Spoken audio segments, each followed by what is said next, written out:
click on the molar object to bring it to the grid. The point edit tools are a very specific selection mode.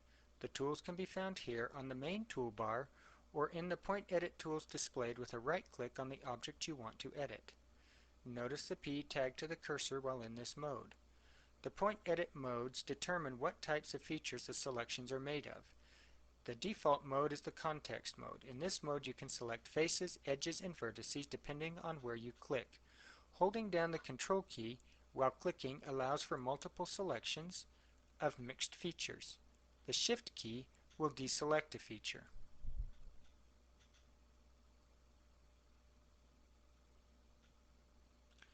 The other modes are for selecting specific features. In the face mode you can select a face by clicking anywhere on the face. By holding down the Control key, multiple faces can be selected, while the Shift key will deselect them. In the Edge mode, you click directly on an edge. Again, by holding down the Control key, multiple edges can be selected and the Shift key will deselect.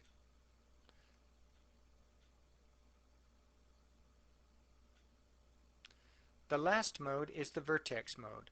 Clicking directly on an intersection of two or more edges makes a selection.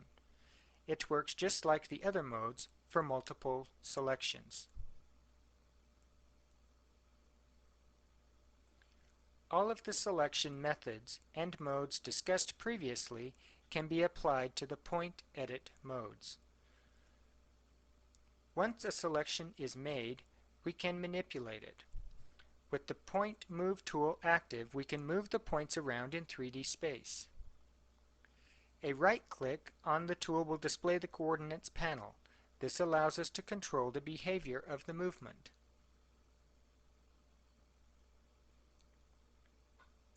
The Point Rotation tool allows for rotation. The left button allows for X and Y rotation, while the right button controls rotation in Z. Both together allow for free rotation in all three. Again, the coordinates panel is available for individual axis control.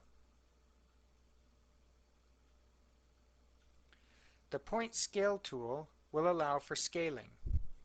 Just like the rotation button, the left button controls the X and Y scaling while the right button controls the Z scaling. Holding both buttons will provide uniform scaling in all directions.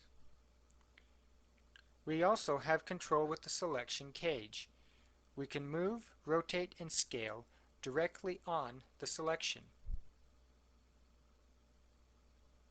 Moving the various geometry features around, we can very easily create faces that are not planar.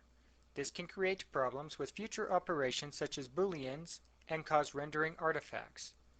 By right-clicking on any of the Point Edit mode tools, we display the Point Edit Properties panel.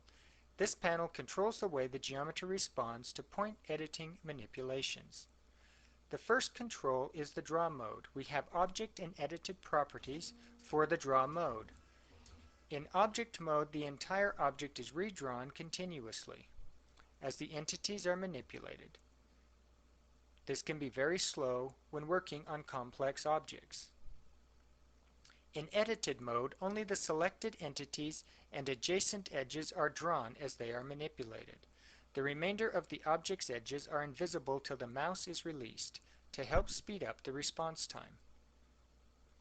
Notice the difference in wireframe mode as compared to the others that display edges.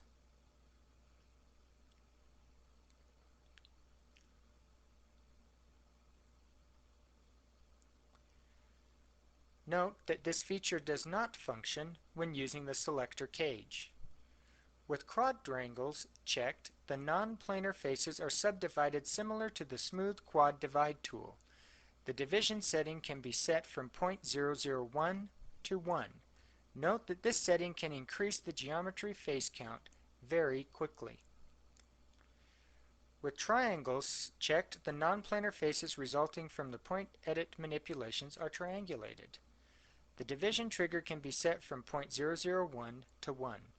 This determines at which point a non-planar face will be divided. Note that this setting can increase the geometry count as well, though not nearly as much as with quadrangles checked.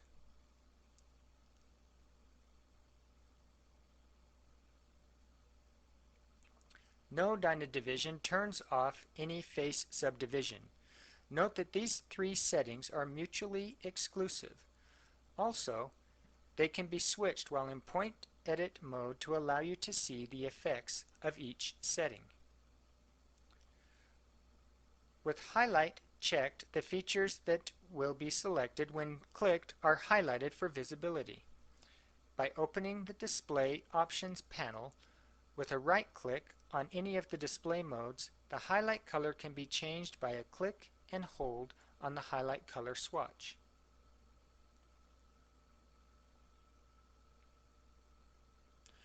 With a little work using the techniques demonstrated above and some smoothing, our molar can look more like a molar.